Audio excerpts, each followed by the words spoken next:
This is a full moon.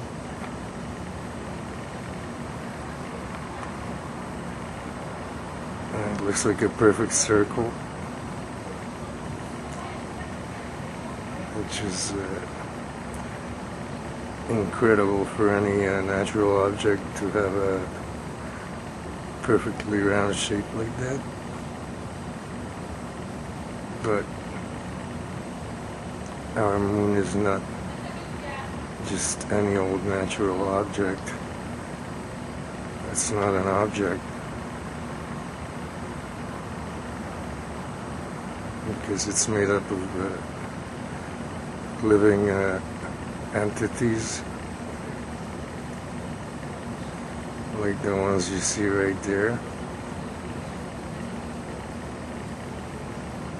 Okay, and they're called orbs. And they revolve counterclockwise, both around the nucleus, where I'm at right now,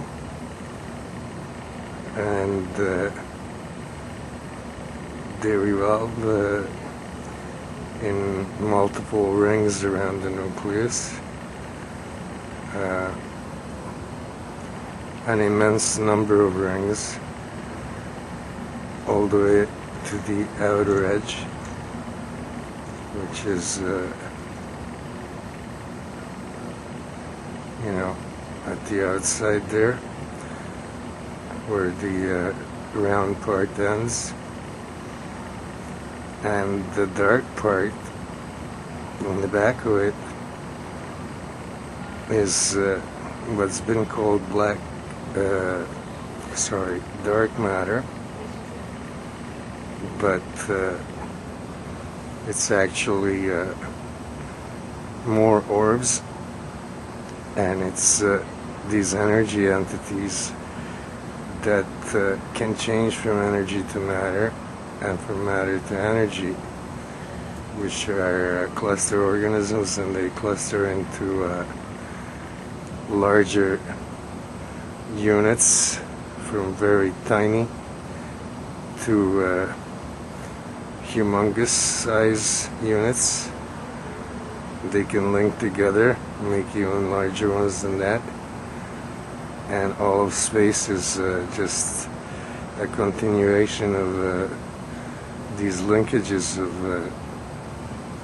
all these clusters, and it's all living entities, which are energy organisms, and the type of energy is electromagnetic energy. And tonight moon hologram orb cluster nucleus is so bright that when you come close to it, you can't really see very much except these organisms. That's how bright it is. And right now I'm right at the center. There's the center right there. So that's the nucleus of the nucleus, because the entire moon hologram is a nucleus of a larger orb cluster. But now you're looking at the nucleus center, right there, where that bright white spot is. Okay.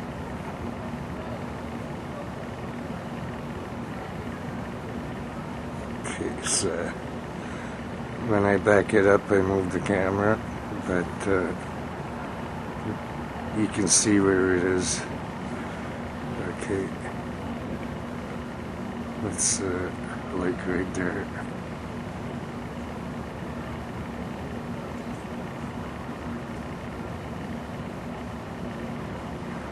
So if you go to the edge, you can see the larger cluster right there, and those orbs are revolving counterclockwise around the entire nucleus as well. So the orbs here in the middle at the center of the nucleus revolve faster. Okay, because they are privy to having more energy, because there's a lot of pressure from these orbs out here on the outside to contain the energy in the nucleus, and also they are packed tighter and have a shorter diameter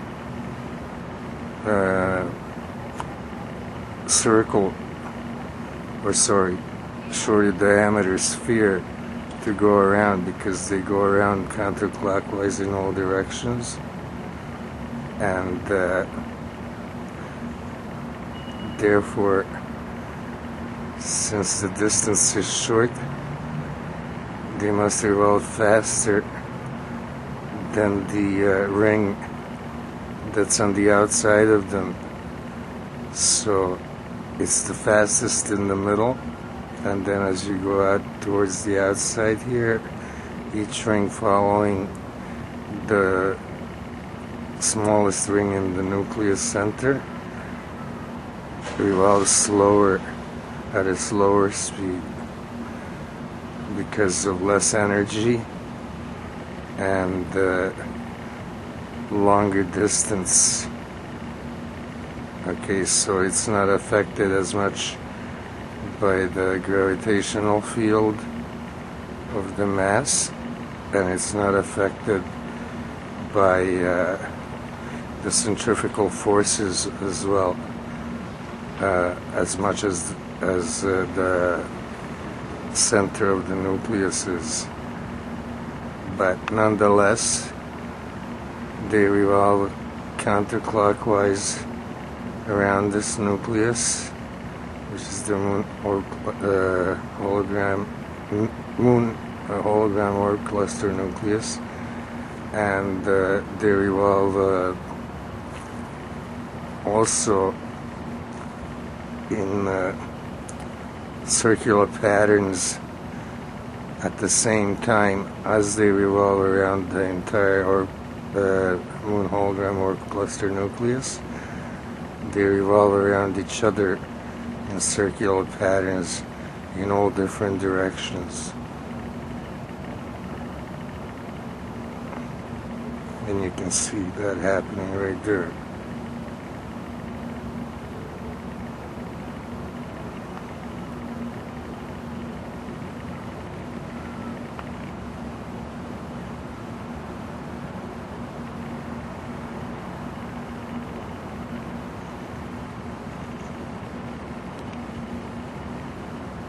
So just like the sun, the moon is a stargate, and it also creates its own energy, because all this counterclockwise motion of the orbs creates electromagnetic energy, because the orbs have a positive and a negative charge, and as they spin on their axes, they make contact with each other, but not physically, just in proximity, and they trigger a charge, and all these orbs doing the same kind of motion, triggering all these charges, create this electromagnetic energy, which creates the heat and the light that the moon hologram or cluster nucleus puts out. Okay, now it's not as powerful as a star, but this is on the way to becoming a star, because it's been getting brighter and brighter, and the light has been stronger and stronger, and the energy it's been putting out has been stronger and stronger, in the last 6 years that I've been filming it, you can absolutely tell the difference, that the energy has increased and the light intensity also has increased on the entire multidimensional structure, because that's what the moon hologram or cluster nucleus is. It's a multidimensional structure created by living entities moving in a counterclockwise direction in their revolutions, as well as their spin on their axes.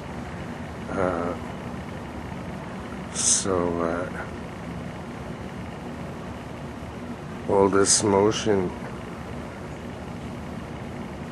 has been responsible for creating a great deal of energy. And as the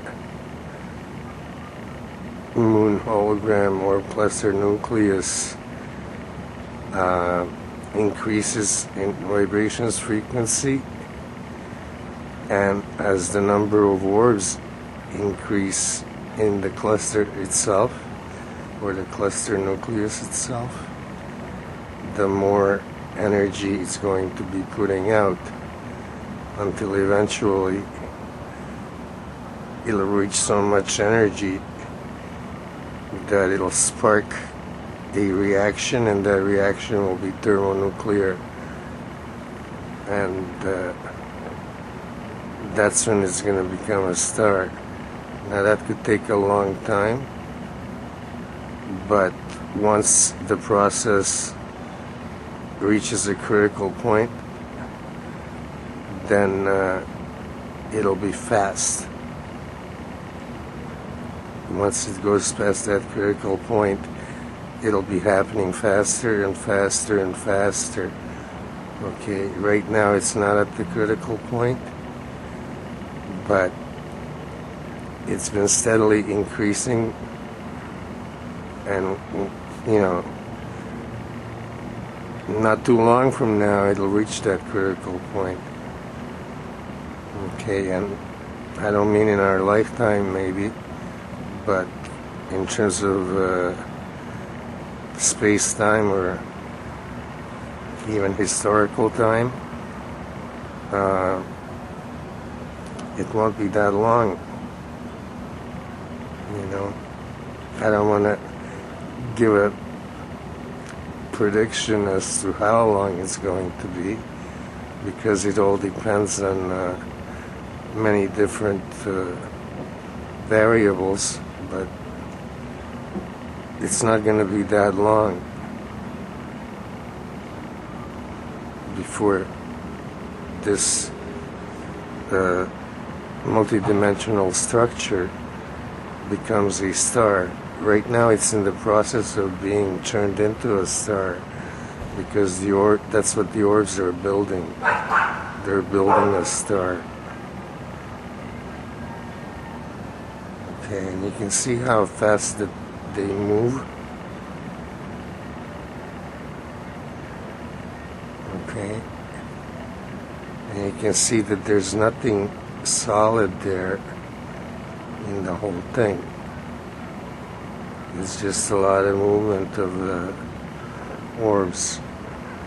And the reason why I call it a hologram is because this is not a solid structure. And everything you see is an impression or an expression of the movement of these orbs, which are able to change their color. They can form different shapes, and they can also change frequency,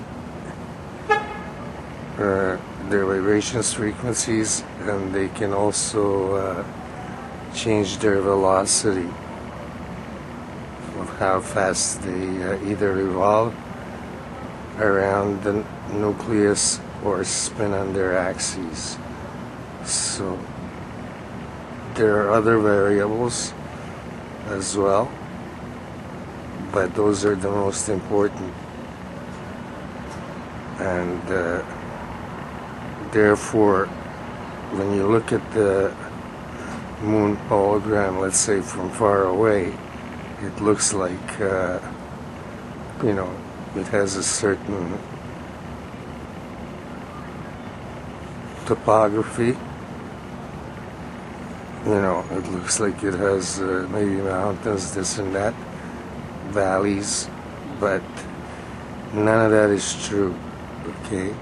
Those are just different colored orb clusters, and all the orbs are in motion. And because you're looking at it from so far away, you can't really tell exactly what it is. And that's the whole mystery behind the moon hologram, because it's always in a state of change, and there is nothing permanent due to all this motion. And all the motion is in a counterclockwise direction. So it looks like, that it's solid, but what it is multidimensional space, and it's like an onion. It has many layers, and as you peel them off, one after the other, you're peeling off like dimensions, different dimensions at different vibration frequencies and different levels of existence, and with absolutely different entities or different shaped entities in each, because the whole thing is made out of orbs, but they don't look the same in all the dimensions. With every dimension, they change their shape and form to suit whatever that dimension requires them to look like and to be like and to act like. But the main point is that the whole thing is just orbs. On the outside, this is the edge of the nucleus itself. Okay, you can see it on the outside, all around. Doesn't matter where you look. Okay. The same process is taking place, but at different velocity and different vibrations frequency. The highest is right here in the middle of the nucleus. Okay, and as you go farther and farther away from the nucleus, okay, you can see that the speed changes, and it's not, it's not as fast. Okay, you can see right there that the speed is slower here. Then you see how it increases as I get closer. Okay, and then look here in the nucleus, and then in the center. See the dead center there, right in the middle of the screen, or just about. See those few black orbs there going real fast? Okay, that's a lot faster than, let's say, out here. Because these orbs have more room, and they're bigger, and they're traveling, a greater distance. So although they're moving fast, they're not moving as fast. Excuse me. They're not moving as fast as the ones in the nucleus. And no matter where you look, you can look anywhere. It's always the same. situation.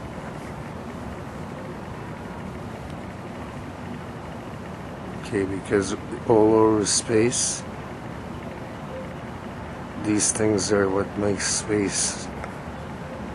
Okay, they make space, they make dimensions, but what they make most of all is energy, and this energy can be transmuted or transformed into matter, and it can also be changed back into energy, because energy can be neither created nor destroyed. It's just there. Okay, and all these things are doing is making more of it, because they have a way of manipulating energy, okay, into different forms of energy, and also they can transform it into matter, because they know how to manipulate it. But the energies in the universe itself, it's not just in the moon hologram or cluster nucleus, because the energy is in the universe, and it goes back to the, if there was ever a Big Bang, it goes back to that. So there was always energy since the beginning in the universe, and what these things are doing is just manipulating it. Okay? Now, they can increase the frequency, decrease the frequency to suit their purposes, but the energy is already in the universe, and they're just using it. They're not actually inventing it or anything like that. They're just smart enough to know how to manipulate it.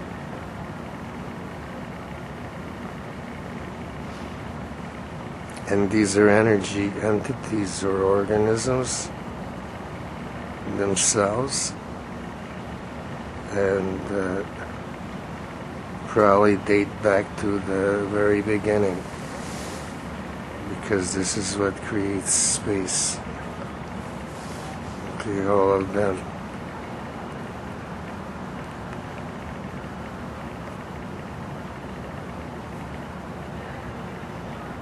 See how they never collide? You'll never see an orb hit another orb, even though the movement is in every possible direction, and that's the reason they all go in the same counterclockwise way, in circular motion, and they regulate their vibrations, frequency, and their velocity, and that way they don't collide, because at the speed that they're moving, just one collision would cause chaos. And what they're doing is creating order. So if you had a collision, you'd have total chaos, because it would not be just one orb colliding with another. It would be a whole lot of them crashing into each other, and then it would throw the whole thing off, and then you'd have chaos. But even though this looks like chaos, what you're looking at right now, it's actually very orderly, and it's all in a geometric pattern, or patterns, probably many geometric patterns, and it's all figured out, like the speed or velocity, the vibrations, frequencies, the distances apart from each other, the whole thing is just all figured out, so that there's no collision. And then to create like a nucleus like this, and to apply just the right amount of pressure from the parent cluster, this one on the outside. Okay, you see how all the orbs just want to go into the nucleus? Well, right there at the edge, let me see if I can get that to show.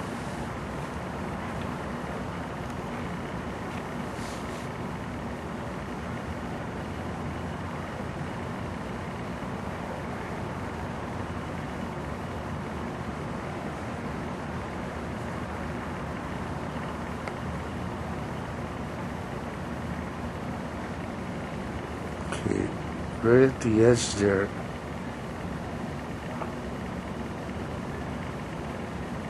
there are orbs going real fast, and they create like an electromagnetic field, and that keeps all the see all those orbs on the outside, it keeps them out and only lets in as many orbs as are needed in the nucleus, and they go in and charge up, and then they get kicked out, and more orbs are let in,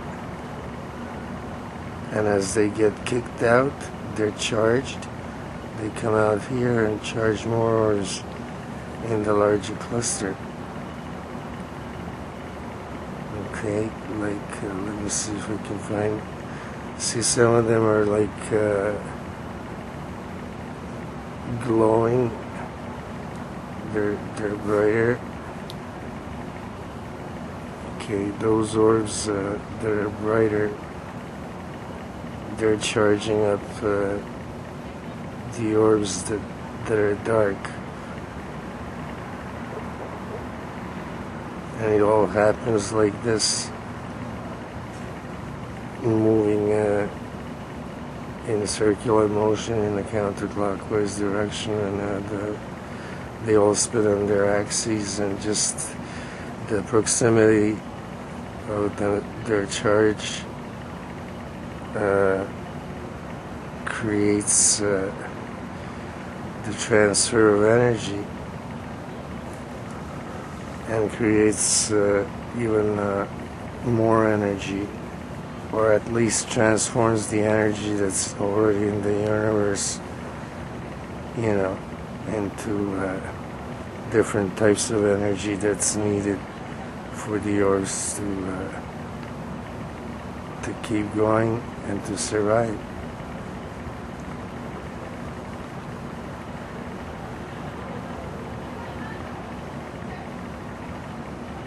Okay, so you can see the bright orbs right there. So those white ones there that are bright, they're charging up the other ones that are coming, you know, in their proximity. And that's going on all over space, not just where there are stars or a moon like ours, or, you know, specific places. That happens all over space, but especially around stars and moons such as ours that can create their own energy, or at least amplify the energy that's already there. So these are like amplifiers mainly, because they're already using the energy that's available to them in order to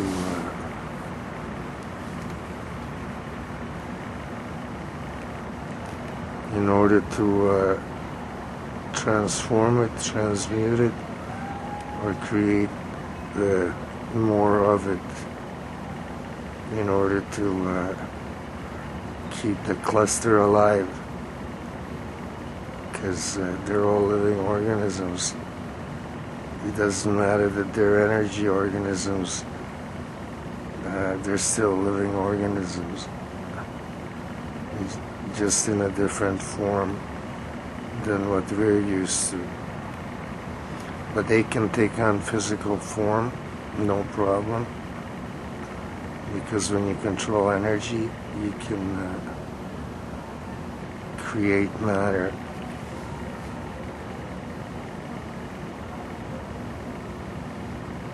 Okay, there you can get a good look at those orbs on the outside moving counterclockwise real fast to keep these ones on the outside out until the nucleus is ready to allow them in. You see, there aren't as many going in as there are trying to, there are more trying to get in than are allowed in. You see? You can see the difference. Okay? You see how many are trying to get in? And look how many are coming in. So you can see that there's less going in than out here. They're trying to go through that membrane, and that's the purpose of that magnetic field on the outside. And those are just like a few layers of orbs moving very fast in the outer perimeter, the outer circumference of that around the nucleus and along the edge of the entire spherical structure of the nucleus. And this is happening like in every single direction and every single degree and every single millionth of a degree, in a multiple dimensional sense, so that the entire surface of that nucleus is covered with this membrane or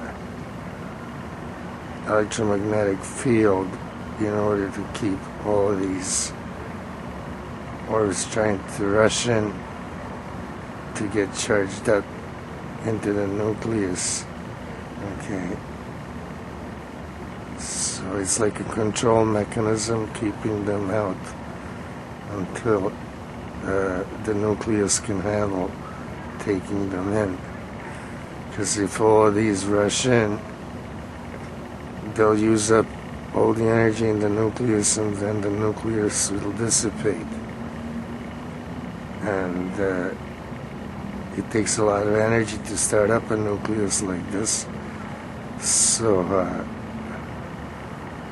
they don't want it to dissipate, so they keep these orbs out to prevent the nucleus from dissipating, and then let them in as they are absolutely needed,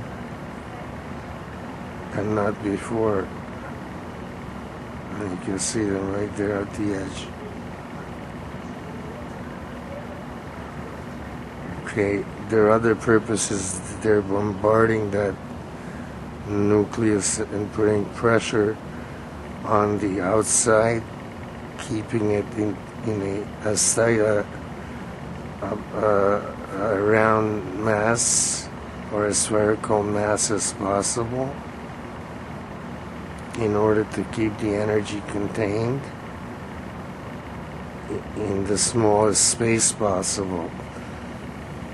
even though it's a multi-dimensional space, they're contracting all the multi-dimensional spaces into like a tight ball of energy, because the tighter the energy ball, the more energy output there is, the higher the energy output there is. So that's the way the whole thing works. Okay, so I can't show you much tonight because the whole thing is so bright.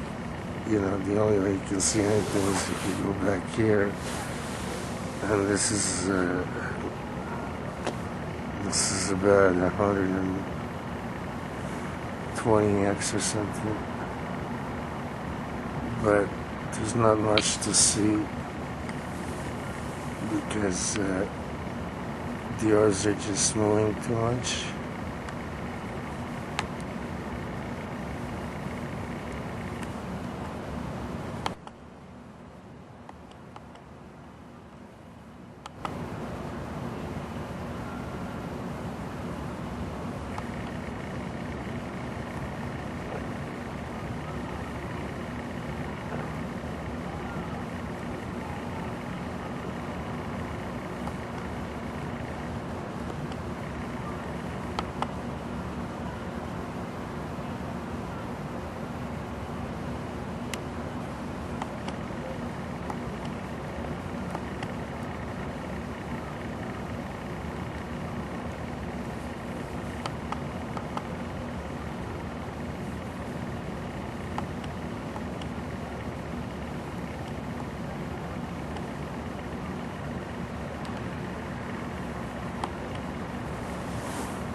I don't think I'll get any better in this.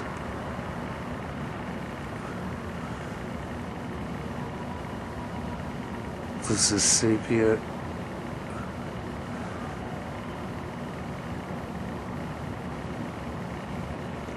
There's that edge.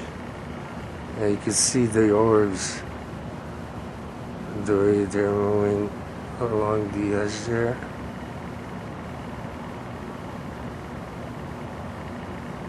And you can see them inside, and here they are outside. So, inside the nucleus, this is the center, and then outside the nucleus, further away. Okay, it's happening all throughout space. The energy is everywhere. So all that energy is like an ocean of energy. And it's all electromagnetic energy.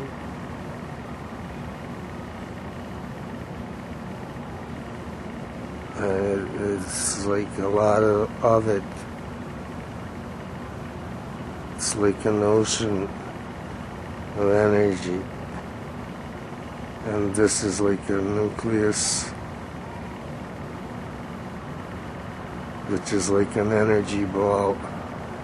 This is energy contained in a very small space, and that's why it gives out heat and light.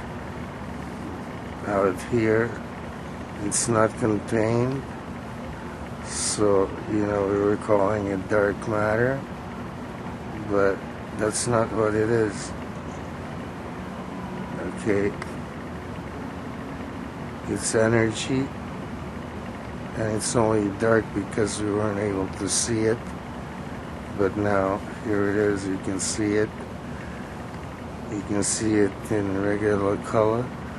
You can see it in black and white. You can see it in sepia. You can see it with any kind of a filter.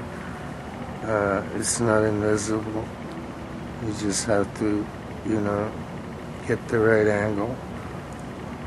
Sorry, you have to get the correct angle to be able to see this energy, and then, it's not dark matter anymore. And the way it holds space together is with electromagnetic force. Okay? It's not matter just bonding together. It's bonding together even in the third dimension due to electromagnetic force, which is in everything.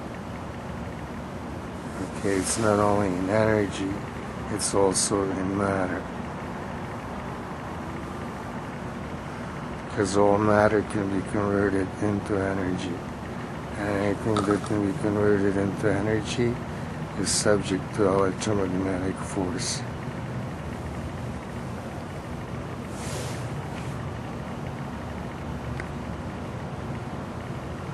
But you can see how much of it there is. And these are intelligent living organisms.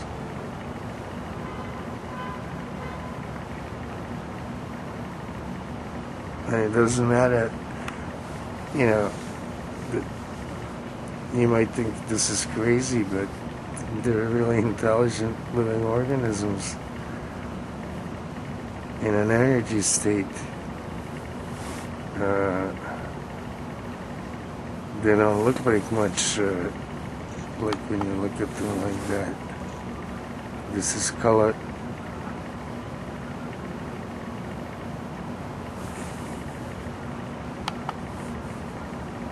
Sepia color.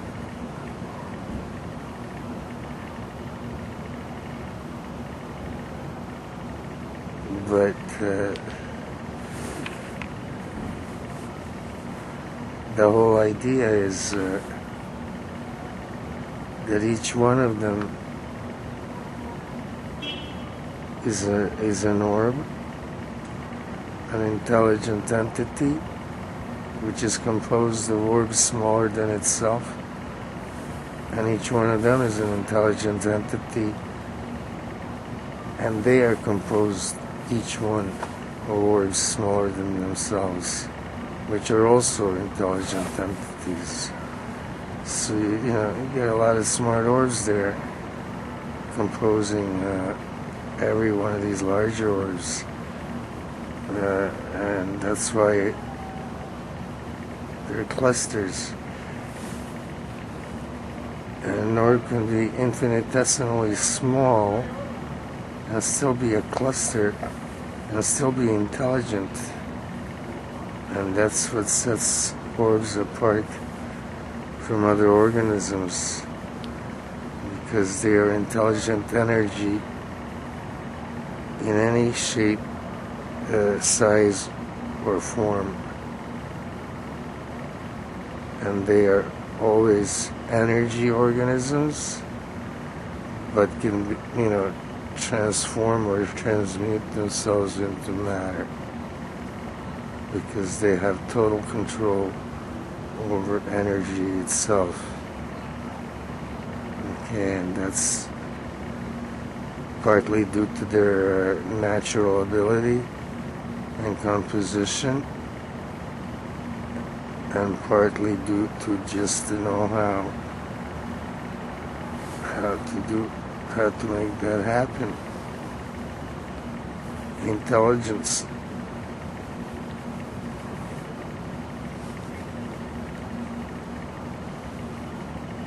And that's all of them like that, so many. Who knows how many? No one knows how many orbs there are in the universe, but that's what the universe is made out of, orbs like that. Some are really big, some are small. It all depends how many orbs cluster together to create either a small orb or a large orb. Okay?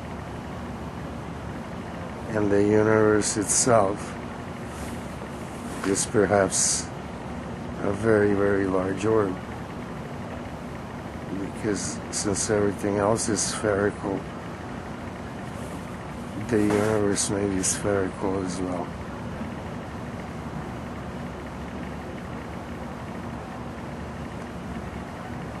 So that's it for tonight, because I can't really show you much more about the moon hologram because it's too bright. All I can show is the orbs inside and outside the nucleus. So anyway, thank you for watching.